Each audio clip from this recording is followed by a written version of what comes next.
नमस्कार, beauty studio मराठीमध्ये पुन्हा एकदा स्वागत. तर आज आपण बोलणार आहे खोट्या ज्वेलरी बद्दल. तर खोटं कानातलं, गळ्यातलं, बांगड्या आपल्याला सगळं घ्यायला फार आवडतं. पण जेव्हा ह्या गोष्टी ना काळ्या पडतात किंवा त्यांचा जी शाईन असते, जसं नवीन घेतल्यावर असते ती शाईन जेव्हा निघून जाते तेव्हा ते डल पडतात. त्याला आपण नंतर वापरत नाही. पण मी आज तुम्हाला अशा काही टिप्स सांगणार आहे जेणे तुम्ही खोट्या ह्या ज्या ज्वेलरी असतात त्यांना घरच्या घरी साफ करू शकता आणि परत नव्यासारखं करू शकता.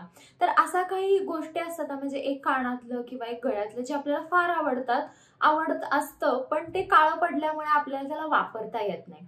तर त्याची शाईन आपण परत कशी मिळवायची, त्याला परत कसं नव्यासारखं करायचं आणि ते पण घरातल्या काही गोष्टी वापरून. चला तर मग हा व्हिडिओ आपण लगेचच चालू करूया.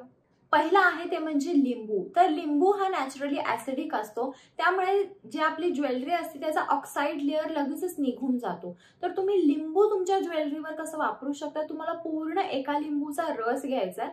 त्यामध्ये तुमची अंगठी, कानातलं ब्रेसलेट जे काय असेल ते बुडवून तुम्हाला एक 15 ते 20 मिनिटं ठेवायचं आणि नंतर त्यातून काढून तुम्ही टूथब्रशने त्याला घासायचं आहे. तर जेव्हा तुम्ही घासतात तेव्हा ती जी ज्वेलरी असते त्याचा जो ऑक्साईड लेअर असतो किंवा जी घाण बसलेली असते ती पूर्णपणे निघून जाते आणि तुम्हाला एकदम नव्यासारखी ज्वेलरी मिळेल. जे डिश वॉशरचं जेल असतं ना, म्हणजे विम लिक्विड वगैरे आहे ना, त्याच्यामध्ये देखील तुम्ही तुमची ज्वेलरी घालून ठेवू शकता एक 15 ते 20 मिनिटं आणि त्याच्यानंतर परत त्याला टूथब्रशनी घासा आणि नंतर तुमची ज्वेलरी खूप छान होईल. जर तुमची ज्वेलरी खूप जास्त काळी पडली असेल तर तुम्हाला ॲल्युमिनियम फॉईल घ्यायची आहे. त्यामध्ये तुमची जी काय असेल ती ज्वेलरी ठेवा. त्यात 1 चमचा बेकिंग सोडा घालायचा आहे, 1 चमचा मीठ घालायचं आहे आणि 1 कप गरम पाणी घालून ते तसंच ठेवा. 5 मिनिटांनंतर त्यातून असे बबल्स बाहेर येतील.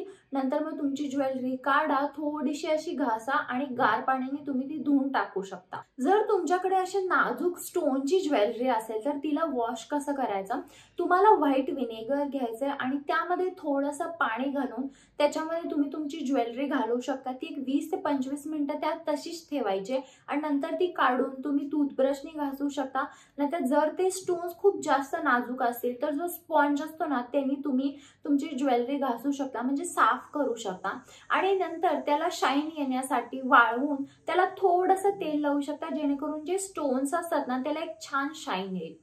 जर तुमची ज्वेलरी खूप जास्त घाण झाली किंवा त्याच्यामध्ये धूळ जाऊन बसली आहे तर तुम्ही तुमच्या ज्वेलरीला कोलगेटची टूथपेस्ट लावा किंवा कोणतीही टूथपेस्ट लावली तरी चालेल, पण कोलगेट बेस्ट राहील. कोलगेटची टूथपेस्ट लावा, नंतर ब्रशनी त्याला व्यवस्थितपणे घासा. तर जी घाण असते, जो डलनेस असतो ना तो निघून जातो आणि नंतर तुम्ही ते पाण्याने धुवू शकता. जर तुमच्याकडे मोतीची काही ज्वेलरी असेल तर मोती खूप असा एक सॉफ्ट डेलिकेट असतो, त्यामुळे त्याच्यासाठी तुम्ही बेबी शॅम्पू वापरा. लहान मुलांचा शॅम्पू घ्या, त्यामध्ये तुम्ही तुमचे मोतीचा जे काही दागिना असेल तो तुम्ही त्यात घाला आणि एक 15-20 मिनिटांनंतर त्याला स्पॉन्जनी किंवा कॉटननी साफ करा आणि नंतर त्याला धुवून टाका. तर ही अशा वेनी पण तुम्ही तुमची मोत्याची ज्वेलरी साफ करू शकता. जर तुमच्या ज्वेलरीची शाईन गेली असेल आणि खूप डल पडला असेल तर शाईनसाठी तुम्हाला कॉन्टॅक्ट लेन्सचं सोल्युशन घ्यायचं आहे. त्यामध्ये कॉटन बुडवायचं आहे आणि त्यांनी तुम्ही तुमची ज्वेलरी घासू शकता आणि बघा की तुमच्या ज्वेलरीवर शाईन परत येईल. जर तुमच्याकडे जेम स्टोनची ज्वेलरी आहे जी थोडीशी महाग असते, थोडीशी नाजूक असते,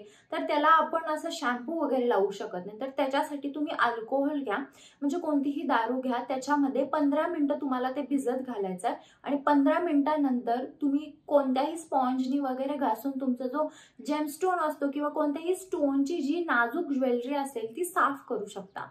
तर हे सगळे घरगुती उपाय होते. तर आजकाल ना मार्केटमध्ये हे ज्वेलरी साफ करण्यासाठी वेगवेगळे सोल्युशन पण आलेले आहेत, तर ते देखील तुम्ही वापरू शकता. म्हणजे जर चांदीचं तुम्ही तुमच्याकडे काही असेल आणि ते जर ऑक्साईड होत असेल तर चांदीसाठी वेगळं सोल्युशन मिळतं. ते फक्त तुम्हाला कॉटन बॉलवर घ्यायचं आणि तुम्ही एकदा वाईप केलं तर तुमची चांदी जर काही ज्वेलरी असेल किंवा काही जरी असेल तर ते एकदम नव्यासारखं होतं. तर ते देखील तुम्ही ट्राय करू शकता जर तुम्हाला हे घरगुती काही उपाय ट्राय करायचे नसतील तर. तर हा होता आजचा माझा व्हिडिओ. तर ह्या सगळ्या टिप्स फॉलो करा तुमच्या ज्वेलरीसाठी. काही शंका असतील तर तुम्हाला कमेंट बॉक्समध्ये विचारू शकता. चला तर मग आपण लवकरच भेटूया एका नवीन व्हिडिओमध्ये. आणि हा व्हिडिओ आवडला असेल तर व्हिडिओला लाईक करा, शेअर करा आणि चॅनल सबस्क्राईब करायला विसरू नका. चला तर मग लवकरच भेटूया एका नवीन व्हिडिओमध्ये. तोपर्यंत काळजी घ्या. बाय.